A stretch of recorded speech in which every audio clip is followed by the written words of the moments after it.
Oke, teman-teman, di sini kita akan membahas soal mengenai materi fungsi komposisi.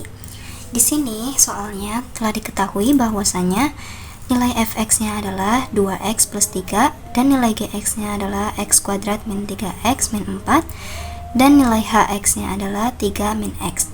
Dan di sini kita disuruh menentukan poin A, yaitu f bundaran gx-nya berapa, yang B adalah G bundaran H-nya itu berapa, yang C G bundaran F-nya itu berapa, dan yang D F bundaran H-nya itu berapa.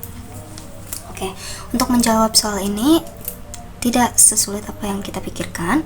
Jadi karena si nilai F, X, G, X, dan H, X-nya telah diketahui, jadi untuk menjawab soal yang A, yaitu F bundaran GX-nya itu berapa sih kira-kira, jadi kita tulis dulu nih FOGX-nya.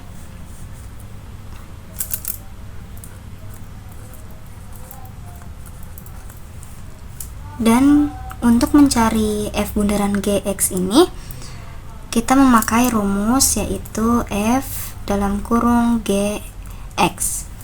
Nah, mengapa demikian? Karena si G pada F bundaran G ini, dia yang ditulis lebih dulu nilai fungsinya, karena dia ada di dalam kurung gitu, penempatannya ada di dalam kurung. Jadi ini tetap ditulis F, lalu gx-nya ini, nilai gx-nya dimasukkan. Nilai gx-nya adalah x kuadrat min 3x min 4. Jadi ini ditulis x kuadrat min 3x min 4. Lalu nilai f-nya ini kan 2x plus 3 ya. Nah, variabel atau huruf pada nilai fungsi f-nya ini kita ganti menggunakan nilai fungsi gx. Jadi yang seharusnya 2x plus 3 kita tulis menjadi 2 dalam kurung x kuadrat min 3x min 4 plus 3. Lalu karena si kalimat atau bilangan ini tuh masih panjang, masih terlalu panjang, kita masih bisa menyederhanakannya dengan cara mengkali angka 2 ini ke dalam bilangan yang ada di dalam kurung. Jadi 2 kali x kuadrat ini 2x kuadrat, terus 2 kali min 3x itu menjadi min 6x, 2 kali min 4 itu sama dengan min 8, dan si angka 3 ini diturunkan karena dia tidak punya pasangan yang bisa dijumlahkan lagi. Jadi maksudnya tuh gak bisa diikut dikali dengan ini ya. Jadi dia tetap turun ke bawah. Nah, ini juga masih terlalu panjang, kita masih bisa menyederhanakannya. 2x kuadrat tetap ditulis di bawah karena dia nggak punya pasangan yang sama-sama memiliki pangkat gitu, akar pangkatnya.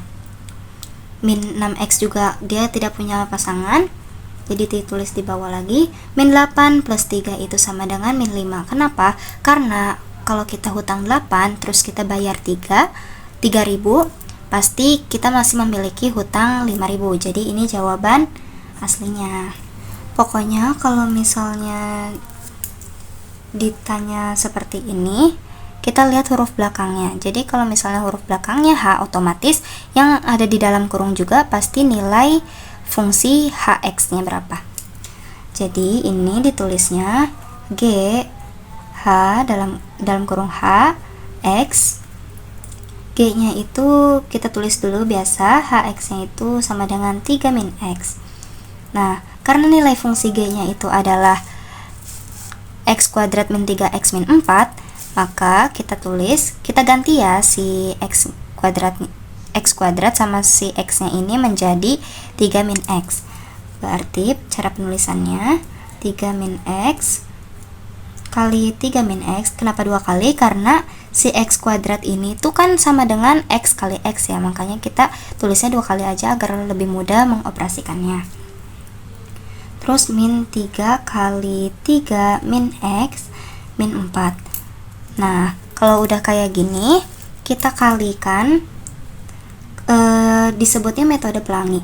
Jadi 3 kali 3 itu sama dengan 9, lalu 3 kali min x sama dengan min 3x, terus min x kali 3 itu min 3x, dan min x kali min x itu sama dengan plus X kuadrat.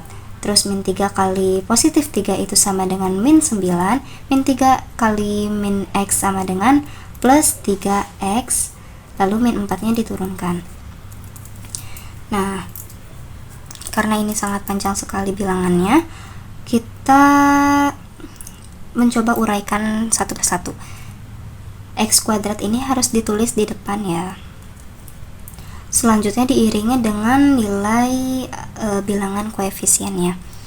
Min 3x sama min 3x itu sama dengan min 6x, min 6x plus 3x itu sama dengan min 3x. Tulis di sini. 9 kurang 9 itu sama dengan 0, terus sisanya itu adalah min 4. Udah, jadi kayak gini jawabannya. Selanjutnya, kalian bisa berlatih dengan menjawab yang poin nomor C dan D. Itu semua sama seperti nomor A dan B, gak ada yang berubah. Ingat ya, rumusnya itu tergantung sama apa yang ditanyakan, apa yang ingin ditentukan, sesuai dengan pertanyaannya sendiri.